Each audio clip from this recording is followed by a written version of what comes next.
Soul Serenade is a tune that King Curtis wrote, and he recorded it as well as Aretha Franklin and a few other people. It's just a great melody, and just Soul Serenade, those two words really kind of encompass what the album feels like to me. You know, it's really kind of a mellow record that way, and it seems to hit on a lot of different levels that way. Really kind of wanted to do an album that just had a feel, just one feel, you know, kind of a mellow, complete thought. You know, a lot of the other albums seem to be all over the place. With this one, we wanted to have a record you could just put on and from start to finish kind of have the same vibe. So where this record caught the band was really a strong moment. There was, with Kofi's sound coming into the band, it kind of re-energized everyone. Everyone really excited about his thing, and it was before he really started playing a lot of keyboards with the band too. So it's kind of a cool transition. He's got so much talent on the flute, especially. It was nice to showcase that. This showcases it even more than Joyful Noise. I think there was only one or two tracks that he played flute on. So this one, he's all over it. It's kind of the Derek Trucks Band featuring Kofi Burbridge on this record. So it's really nice. Well, I think with anything in music being no different, it doesn't matter what profession you're in or what a career you choose, or you know what you're supposed to be doing. You should always look to you know, the heaviest thinkers in your field. You know, if you're a scientist, you go back to whoever took it the furthest, and you try to figure out where they were coming from, and then you try to pick it up from there and maybe carry it a little further. But you've got to know where it came from before you can carry it any further. If not, you're kind of just starting from scratch. And you know, no one is a strong enough musician to just start right now and have no influences and take it further than, you know, thousands of years of musical evolution. So I think you have to just take the heads of the field and really kind of strive for that, and then, you know, hopefully do something on your own with it. You know, hopefully when you look back, either you or one of your peers will be the one that picked it up and carried it further for, you know, the next generation. I think people that want to break through the boundaries and the barriers are a lot of the people that have the most respect for tradition, because they realize that their idols and the people that they look up to, that's what they were doing. You know, they weren't settling for what their peers were doing or what, you know, even their idols were doing. You know, you take the tradition and you just try to learn from it, and then you want to kind of destroy it and make it fresh and make it new.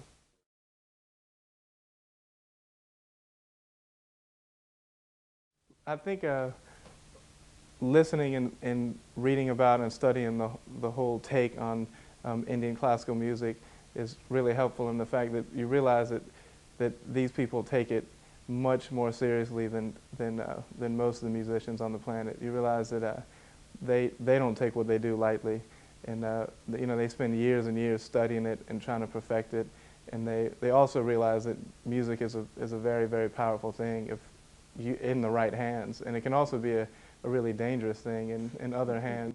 But you know, I think their whole take on music is just that it's something sacred and it shouldn't be taken too lightly. Obviously, there's a time and place for everything. Music doesn't have to be taken that serious all the time, but there's definitely times where you shouldn't just throw it around lightly. It shouldn't be background music all the time. There's times where you should sit down and turn your mind off and just, you know, listen for what it is and let it, because I mean, it can change your life. It's changed my life many times, where you hear something and just the sound of something just makes you reevaluate everything you've thought up to that point. So I think their take on music has definitely influenced me in that way too.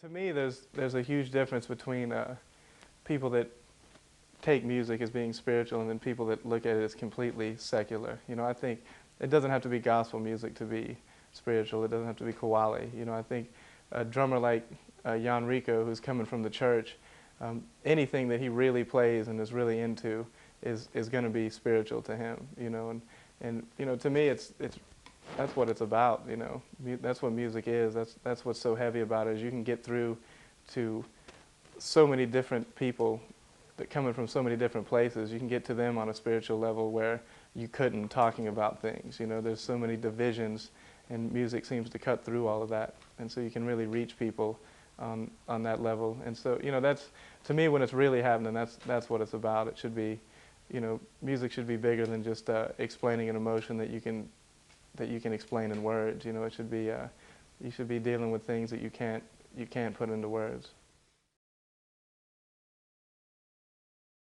That's the beauty of improvisational music, is you can have a connection with, there can be 1,000 people in the room, and you can have a connection with maybe just 5 people will catch something that happens.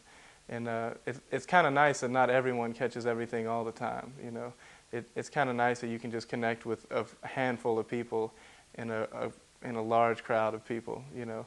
There's other things that, you know, there's little musical tricks and things that can get through to everyone all the time that's really easy to do, but the real stuff seems to only tweak a few ears at a time. And, you know, and there's other times where, you know, the 5 people you connected with 2 minutes ago might not hear the next thing that happens. So, you know, that's kind of the beauty of improvisational music. You're definitely concerned about the audience missing the point sometimes, but when you're really in it, you're not concerned at all when you're doing it. And for me, when there's really great musical moments, I can't tell if anyone's with us or not, because you're so focused on just making the moment happen. You know, I think if you take your mind off of that and you look outward, you're kind of sacrificing a little bit musically. Some people can do it, but for me, I have to just kind of focus on the job at hand.